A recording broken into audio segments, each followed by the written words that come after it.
Bien le bonsoir à toutes et à tous les amis, c'est Cryptéo, on se retrouve comme d'habitude pour faire le point sur les news macro, éco, crypto. L'euphorie est au maximum, je vais t'expliquer ce qui se passe.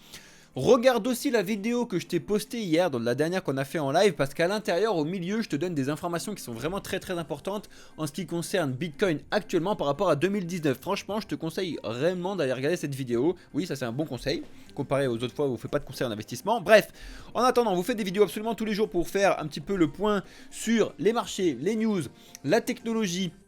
À quoi ça sert, comment ça fonctionne, comment on l'utilise. Donc n'hésite pas à t'abonner, n'hésite pas à liker la vidéo, n'hésite pas à lâcher ton commentaire si tu veux lancer un petit débat sur tel ou tel sujet. En attendant, on va faire le point sur les news, on va faire le point sur le marché, donc reste bien jusqu'à la fin de la vidéo. Jingle, on est parti. Oui les amis, toujours du rouge derrière, tu vas comprendre pourquoi quand je te fais le point de marché juste après. Et encore une fois, le but du jeu, je m'en fous ce que tu fais avec ton argent, c'est pas ça mon problème. Moi ce que je veux c'est que tu comprennes et que du coup tu saches quoi faire avec après. C'est ça mon but du jeu. Encore une fois, on n'est pas là pour convaincre, on est là pour vous informer de comment ça fonctionne. Et si vous êtes bien informé avec les réelles bonnes infos logiques, catégoriques, vous allez pouvoir faire des investissements sains et surtout intelligents. Donc c'est le but du jeu. Après de vous convaincre d'aller là et là et là, je m'en fous, c'est pas du tout, on le fera jamais, d'accord? Bref, donc ça c'est dit, on fait le point sur les marchés tout à l'heure, tu verras que il s'est rien passé entre hier et aujourd'hui, c'est-à-dire qu'on est resté à 52 000, soit juste au-dessus du 1 trilliard sur le Bitcoin. Et je vais t'expliquer tout ça juste après. Avant, regarde ce qui s'est passé dans les news aujourd'hui, vraiment des choses très importante, et la première c'est limite la plus importante, d'accord? Reste bien jusqu'à la fin de la vidéo, d'accord? Mais la première est très importante parce que je fais que de vous l'expliquer.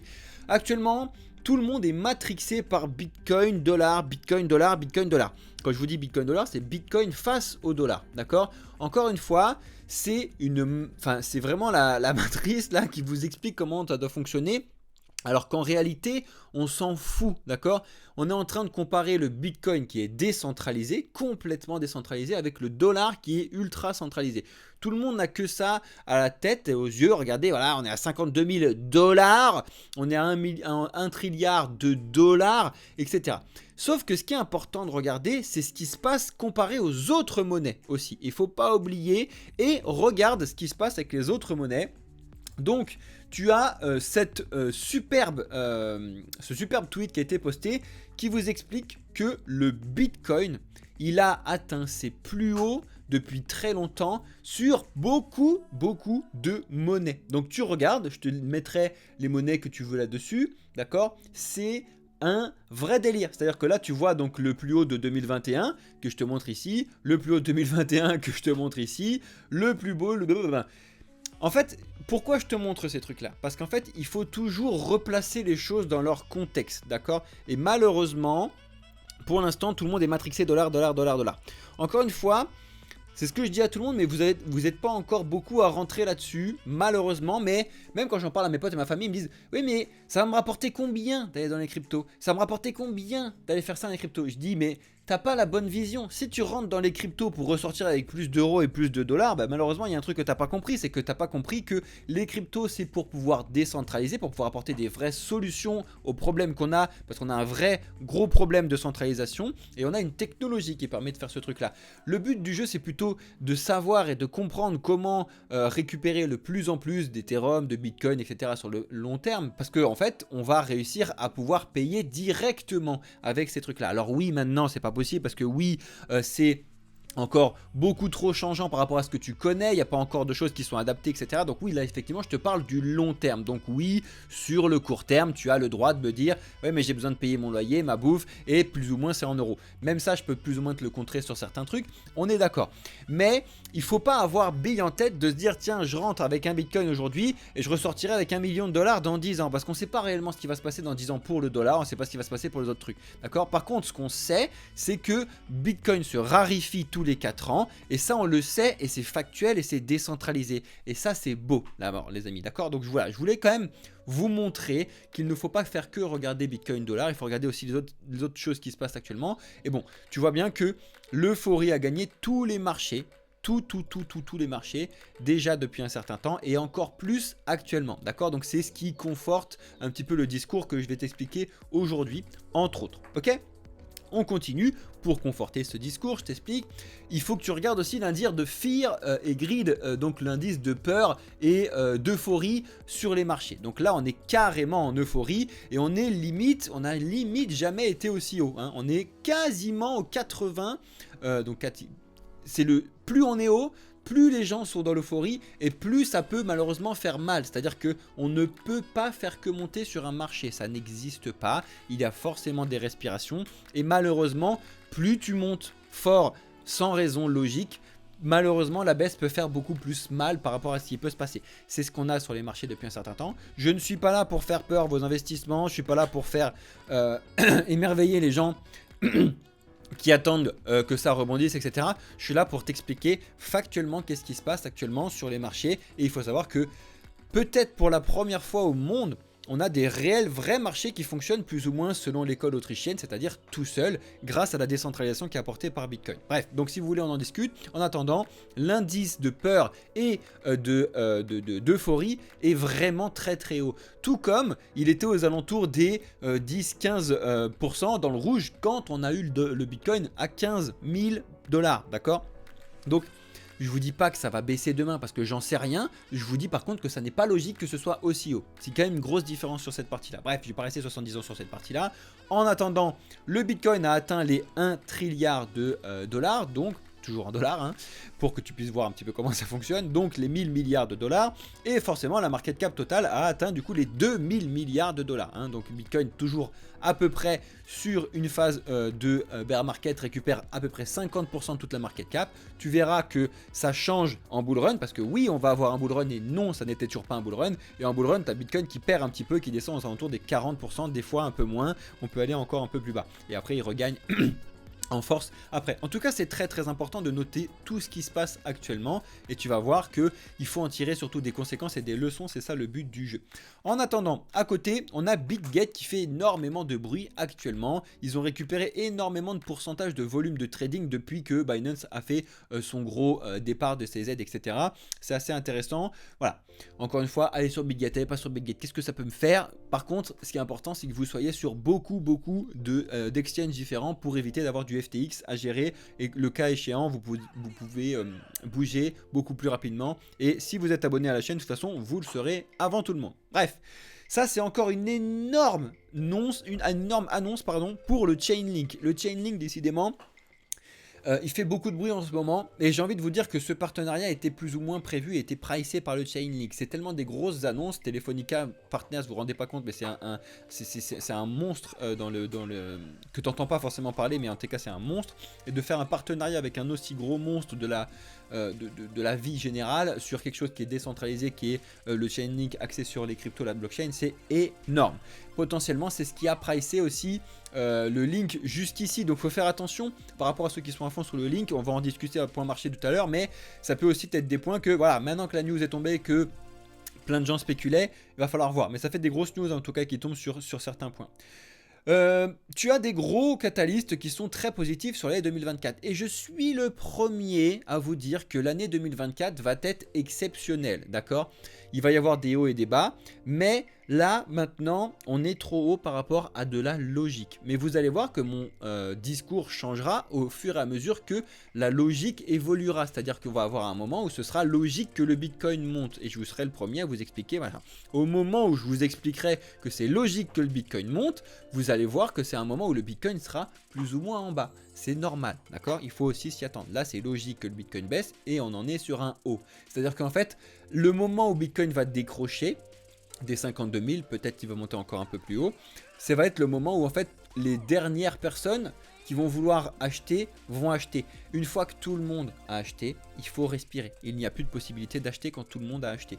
Là, on est à plus de 90% des wallets Bitcoin, juste pour prendre l'exemple de Bitcoin, qui sont en positif. Vous doutez bien que tous ces gens-là, comme vous l'avez dit tout à l'heure, comme je vous l'ai dit tout à l'heure, ils ont besoin de manger, de vivre, de payer leur loyer. Donc, ils vont récupérer au moins un petit peu de leur retour sur investissement et malheureusement, ça peut faire une cascade à cette partie-là. Bref, sur l'année 2024, en tout cas, je vous invite à lire ce type d'article que je vous pose, bien évidemment dans le Discord comme d'habitude, donc rejoignez le Discord.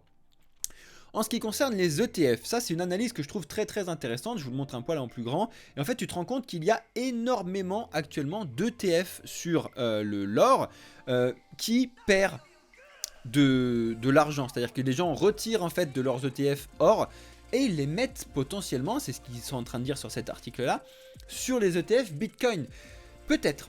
Pourquoi? Parce qu'en fait beaucoup disent que le Bitcoin c'est l'or numérique et que maintenant en fait ces gens qui avaient mis dans l'or et sont des gens qui ont plus ou moins de l'argent à investir sur le très long terme et ils se disent tiens l'or actuellement bah, il respire, il monte plus, on a lâché un petit peu les 2000 etc. Alors que Bitcoin fait que de monter, il y en a qui décalent un petit peu leur investissement. C'est pas du tout la même chose que les gens qui achètent maintenant pour pouvoir ressortir les prochaines. Ces gens-là qui investissent sur l'or en général, ils sont là pour des années, tu vois, des années, des dizaines d'années, ils sont là pour leur famille, pour leurs enfants, etc. Mais en tout cas, tu vois que les flots sont carrément à la baisse quand tu regardes un petit peu tout ce qui se passe. Il y en a certains qui sont un peu en hausse, mais tu vois que les flots sont vachement à la baisse. Après, je te dis pas, j'en sais rien, parce que tu peux pas mesurer réellement si c'est passé de ça justement à Bitcoin. La blockchain pourra le faire après, mais pour l'instant, on peut pas réellement savoir. En tout cas, c'est assez intéressant quand même de voir ce qui se passe au niveau des flots, quand même des flux sur la partie des sous, comment ça fonctionne. Est-ce que vous êtes plutôt Bitcoin ou Ether? Dites-moi ça en commentaire les amis, parce que c'est un petit peu la grosse guéguerre en général des développeurs. Voilà, t'en as certains qui disent ouais, je suis plus l'un, plus l'autre. Ça m'intéresse que tu me dises en avis en commentaire. Donc là, ceux qui lâchent pas forcément de commentaires sur telle ou telle chose, plutôt ceux qui lâchent des commentaires en soutien, dites-moi en commentaire une de ces trois possibilités. Ou vous mettez Bitcoin parce que vous êtes un maximaliste Bitcoin, très bien, on discute, on va voir, je veux faire un petit sondage entre guillemets là-dessus. Ou alors vous mettez Ethereum, mais juste, pas de justification, la justification on en discutera ensemble. Juste mettez Bitcoin point, Ethereum point, ou vous mettez les deux points. On va voir un petit peu, je veux savoir un petit peu la communauté des gens qui regardent et surtout ceux qui prennent le temps de répondre en commentaire, s'ils sont plus Bitcoin, Ethereum, les deux, et je vous ferai un petit résultat sur Discord ou alors en vidéo, on en discutera ensemble. En tout cas, prenez le temps de le faire. Merci à ceux qui le font, c'est un énorme soutien. Let's go les amis. On continue. Et on a une petite peur qui s'installe petit à petit sur le Binance Trust Wallet. Alors tu sais que parmi les software wallets très connus, tu as forcément Rabby qui est arrivé assez fort, hein, les Metamask, je t'en parle même pas, et tu avais Trust Wallet qui est arrivé un petit peu le petit dernier entre guillemets là-dessus, qui a été développé par Binance, etc. Et actuellement, eh ben, il est en train de se faire surveiller de très près par la National Vulnerability Database aux États-Unis sur une potentielle faille sécurité sur les wallets. Alors, encore une fois, pas de FUD, ne partez pas, quittez pas tous vos trucs, etc. C'est pas si simple que ça, en général ça touche qu'un wallet sur... bon bref, on s'en fout, mais c'est intéressant de le savoir pour... analyser et savoir comment on va pouvoir réagir dessus quand les news ou pas arrivent. C'est comme d'habitude, c'est pour ça que c'est très important d'avoir différents wallets. Parce que finalement, c'est des wallets qui sont décentralisés, donc ils en ont rien à foutre que tu aies des trucs dessus ou pas. D'ailleurs, je vous l'explique encore une dernière fois, qui est très important, les cryptos ne bougent jamais de leur blockchain, hein, donc c'est un abus de langage, quand on vous dit ça c'est juste pour que ce soit plus simple, mais les cryptos sont jamais dans un wallet, parce que c'est pas un PNG, c'est pas une photo, c'est pas un fichier, les cryptos sont toujours sur sur la blockchain en question, là c'est juste le droit en fait de toucher ces trucs là qui bougent. Bref, donc c'est important de savoir un petit peu ce qui se passe. On a Michael Saylor, et c'est aussi ça, c'est ce genre d'informations qui me font dire qu'on est trop vite, trop. Mais les très gros comme ça, qui envoient des grosses informations de partout en disant let's go, acheter, c'est eux qui en ont beaucoup et qui dépendent de gens petits qui vont acheter là où eux ils vendent. Donc là voilà, il y a ce type d'informations, ils en ont plein et ils expliquent, voilà, le projet Bitcoin est toujours moins de 0,06 millions de dollars, donc c'est assez drôle d'expliquer ça comme ça, ça signifie que du coup le Bitcoin n'est toujours pas à 60 000 dollars. Et selon lui, on devrait arriver très rapidement à 60 000 dollars pour aller exploser les 69 000 dollars. Oui, mais pas très rapidement. Oui, je suis le premier et je vais être le premier à vous mettre un verre derrière exceptionnel quand on va avoir des catalyseurs à la hausse et que le Bitcoin va aller exploser les 100 000, les 150 000 et on va le voir potentiellement 2024, si ce n'est 2025, début 2025, mi-2025. On va voir comment ça va se passer, mais en tout cas, c'est quelque chose qui serait logique. Mais pour l'instant, ça n'est pas logique de continuer. Pour les petits fans de l'airdrop de Starknet, alors... on va parler de deux choses. Première chose, l'airdrop est prévu du coup pour le 20 février 2024. Il y a plus de 1 300 000 wallets qui sont éligibles, enfin c'est énormissime. Et actuellement, vous avez déjà Un marché secondaire sur les gros tokens comme ça qui sont vachement annoncés. Tu as un marché prêt en amont qui est préparé. Et là, c'est aux alentours. Ça a baissé un petit peu de ce que j'ai regardé. Mais on est aux alentours des 1,80, 90, limite 2 dollars sur le moment où le jeton va sortir. Retiens le prix. Après, je t'explique sur la prochaine news le nombre qu'il y aura en circulation. Et ça va te donner ce que tu dois regarder le plus important, c'est-à-dire la market cap. D'accord? Donc là, c'est à peu près ce qui se passe par rapport à la spéculation qu'on a actuellement. Ok, très bien. Ensuite, c'est une annonce, cet airdrop, donc ce fameux layer 2 qui révolutionne la technologie zero knowledge, etc., qui n'est pas réellement un zero knowledge, mais bon bref, on va pas rentrer dans les détails pour les petits puristes, etc., mais il faut que tout le monde comprenne ce type de vidéo. En attendant, oui, c'est une réelle révolution, oui, la technologie est incroyable, oui, il y a encore tout à prouver, même s'ils ont travaillé dessus depuis un certain temps. En attendant, ils sont en train de prévoir de déployer 700 millions de jetons qui vont être distribués aux utilisateurs, aux développeurs et aux stakers de Ethereum, d'accord, le 20 février prochain. Donc, si ça sort à 2 balles, ça te donne une market cap de 1,4 milliard sur le projet dès la sortie. Ça n'est pas impossible, on le voit bien sur des projets qui sont potentiellement beaucoup plus petits. Ça peut même monter beaucoup plus haut que 2 dollars. Il peut être le truc péter un câble juste en sortie à 2 dollars. Et exploser très très haut avec l'airdrop à 8, 9, 10 dollars, pourquoi pas, de faire péter la market cap carrément directement sur 17 milliards, on a déjà vu, c'est pas impossible. Encore une fois, il va falloir étudier ce qui se passe après et surtout rester sur la logique. Si vous voulez comprendre un petit peu de la logique, je vous invite à regarder les vidéos que je vous ai expliquées sur les 2 derniers airdrops assez colossaux qu'on a connus cette année sur le Jupiter et le Dimension. Je vous invite à regarder ça. En tout cas, si vous avez des questions, on en discute ensemble sur le Discord. Mais très important, très intéressant. On continue avec les annonces exceptionnelles de la part de Goldman Sachs. Alors Goldman Sachs fait partie des plus grosses banques américaines avec JP Morgan, etc. Et ce qui est très drôle, c'est que je vous ai annoncé il y a 2 jours, je crois, que JP Morgan avait peur d'une grosse crise, si ce n'est la plus grosse crise financière qui devrait arriver en 2024. Ça, c'est ce qu'ils te disent. Et après, de l'autre côté, tu as Goldman Sachs qui disent que toutes les entreprises vont connaître l'année 2024, la meilleure année de tout le monde, et suivre un petit peu le pas lancé par Meta. Vous savez que les résultats de Meta ont été exceptionnels. Ils ont fait des revenus, on en a parlé il y a 2 semaines, quand c'est tombé. Exceptionnel, bref, et donc selon Goldman Sachs, voilà, comme ça au moins, on a les infos qui équilibrent tout le monde. Il y en a un qui dit c'est une grosse crise, l'autre qui dit tout va très bien se passer. C'est le but des informations qui tombent dans les marchés, que tout le monde puisse se mettre de tel ou tel côté en fonction de ce qui l'intéresse. Je trouve ça très très drôle. On continue avec Citi qui va tester la tokenisation de fonds sur Avalanche. Alors je vous en ai déjà parlé depuis un certain temps, mais là ça commence à arriver très très très sérieusement. Donc vous savez que les projets Avalanche, Polkadot, Cosmos, certes différents, mais qui sont donc là pour pouvoir apporter de l'interopérabilité. Vous savez qu'ils ont certaines différences que je vais clarifier entre guillemets avec vous sur des grosses vidéos pour vous expliquer. Voilà, Avalanche sur cette partie là, beaucoup de tokenisation, Cosmos, beaucoup tel truc, Polkadot là, les écosystèmes, on va les présenter, on va les analyser parce que c'est des choses qui sont vraiment très très importantes. Ok, on continue avec en France, hein, il faut que je vous parle des petits trucs en France, même si ça nous touche un petit peu moins.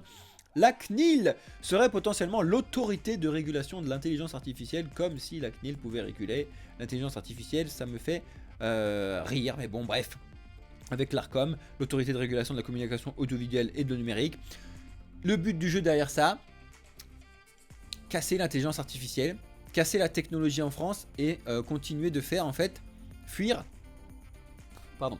les gros projets, comme d'habitude. C'est-à-dire qu'en France, il faut savoir, c'est qu'on a des très très grosses têtes mathématiques, physiques, ingénieurs, etc.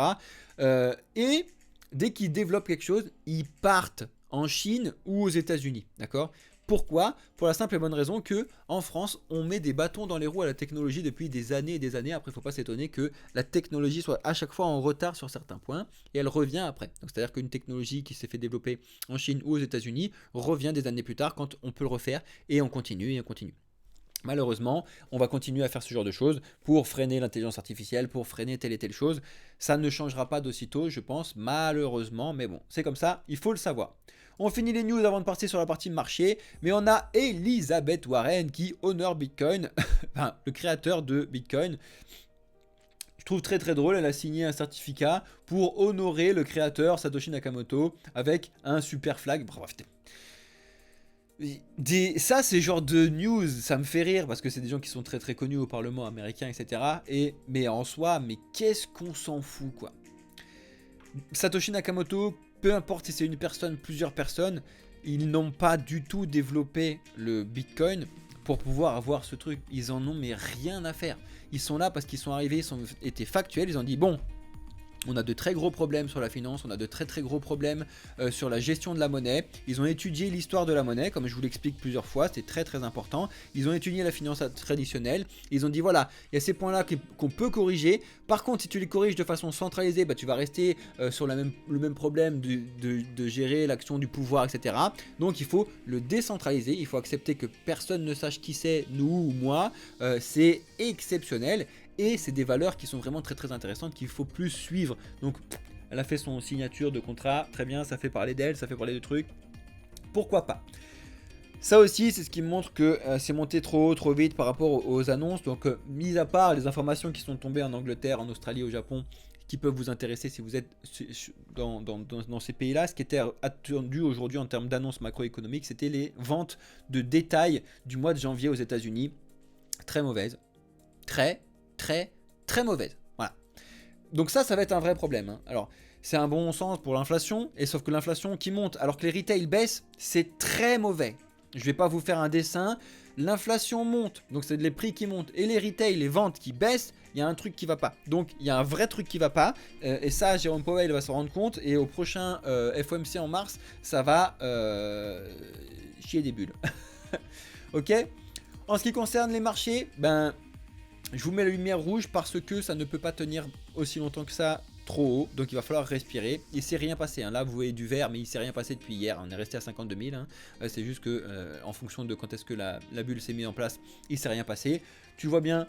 Par contre, sur les plus petites cryptos, c'est ce que je vous dis, elles sont en décalé à chaque fois. C'est-à-dire que si tu Bitcoin qui pète et qui stagne, c'est exactement ce que je vous ai dit hier. On va revenir. Si tu as Bitcoin qui stagne, tu as beaucoup de petites cryptos qui vont pouvoir...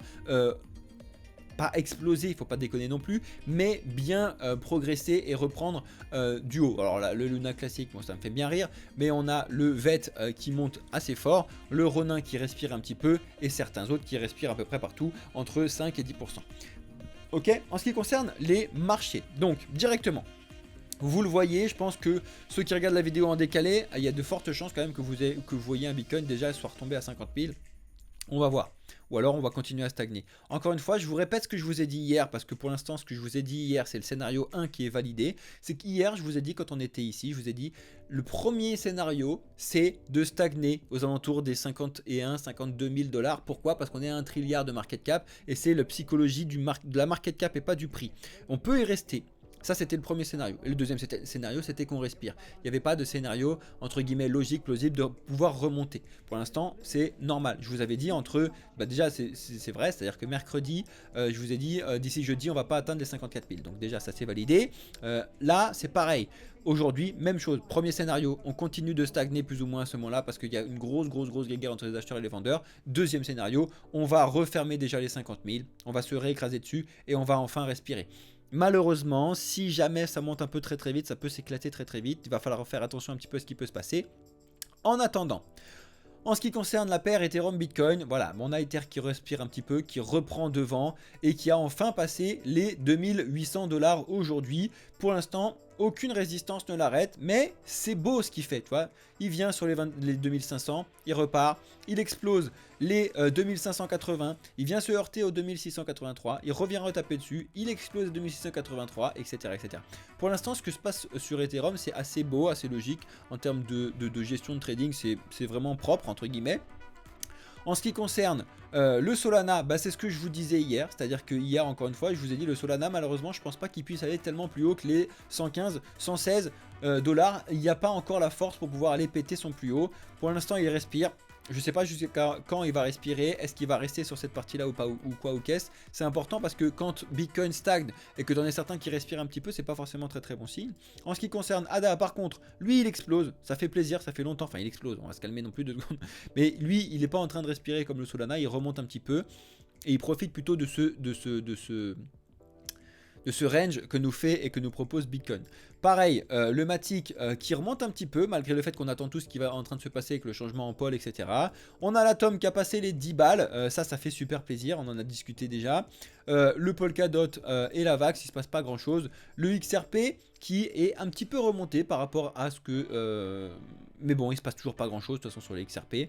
Le BNB, alors là, le BNB, c'est le truc le plus incroyable qui se passe actuellement, je trouve. Le BNB ne s'est pas arrêté de monter et il vient de taper les 360 $, qu'il n'avait pas vu depuis 360 $, il les a pas vus depuis ici, donc novembre 2022. Voilà. Avant le magnifique bazar de FTX. Voilà. Et j'ai envie de te dire, sans ce truc-là, les 360, ils n'avaient pas été vus depuis mai 2022, donc le bazar de Luna et donc la fin du bull run. Ce qui se passe sur le BNB, c'est assez exceptionnel. Alors le BNB est assez différent des autres, déjà parce qu'en fait il est en train de... Il bénéficie de ne plus subir la centralisation de ses aides. Dans ce sens-là, c'est assez bien. Et du coup, parce que le nouveau directeur ne parle plus du tout sur X autant que le faisait CZ, donc il bénéficie de ça d'une part. D'autre part, il bénéficie du fait que les gens comprennent aussi que c'est pas totalement rattaché à Binance, il est quand même à côté, même si Binance l'utilise, etc. C'est quand même un petit peu à côté. Et troisièmement, vu qu'il y a du burn et donc qu'il y a un peu de raréfaction du BNB, ça fait monter les prix. Ça, c'est aussi intéressant, d'accord? En ce qui concerne le RON qui respire et retrouve un petit peu son prix limite d'avant listing sur Binance, c'est intéressant. Et le Link, c'est ce que je vous disais tout à l'heure. Potentiellement, cette belle hausse qu'on a eue était due aux différentes annonces qu'on a eues de partenariats énormes qu'il a eu entre le Link. Maintenant qu'ils ont été faits, je ne sais pas s'il va pouvoir aller encore beaucoup plus haut. Tu vois, on va voir. On va voir. En tout cas, c'est ce que je vous disais cette semaine. Là, on est en daily. Je vais remettre en 4 heures parce que je préfère voir les données en 4 heures. Tu le vois bien que depuis cette semaine, il galère complètement et potentiellement, les news sont toutes tombées, celles qui étaient en rumeur et attendues. Maintenant qu'elles sont tombées, on est plutôt sur du sell de news, etc. À faire, à suivre. Les amis, j'espère que vous regardez vraiment les vidéos en entier. Donc ceux qui regardent les vidéos en entier, merci de le spécifier dans les commentaires avec une petite banane. Donc pour tous ceux qui répondent aux commentaires, rajoutez sur votre commentaire, vous faites modifier, vous mettez donc Bitcoin banane, Ethereum banane ou les deux bananes. Comme ça au moins je vois ceux qui répondent à la question et ceux qui regardent la vidéo en entier. Et banane, oui, c'est un petit délire de la chaîne pour ceux qui ne connaissent pas et qui s'abonnent pour la première fois. Let's go. En tout cas, on vous propose pas mal de choses très très importantes. N'oubliez pas qu'on n'est pas là pour vous convaincre de quoi que ce soit, de rentrer dans l'écosystème crypto. Oui, non, merde, on s'en fout. C'est pas ça le but. Par contre, le but du jeu, c'est que vous soyez bien informés parce que c'est ce qui a fait qu'on a créé le projet Blockchain Capital avec Alex, c'est qu'il n'y a quasiment que de la désinformation qui tourne avec votre oncle du repas de famille, surtout à la télé, à la radio. Donc on s'est dit il faut absolument casser ce genre de choses et discuter sur du réel concret, ce qui se passe et les gens pourront enfin changer les choses. Voilà, j'espère que vous avez kiffé cette vidéo. En tout cas, on se retrouve comme d'habitude tous les jours dans les commentaires sur le Discord. Je réponds absolument à toutes vos questions. On se retrouve en live le lundi, le mercredi et le vendredi pour ceux qui sont sur cette partie-là. Sinon, vous retrouvez mon associé Alex sur la partie trading. C'était Cryptéo pour la société Blockchain Capital. Ciao les amis!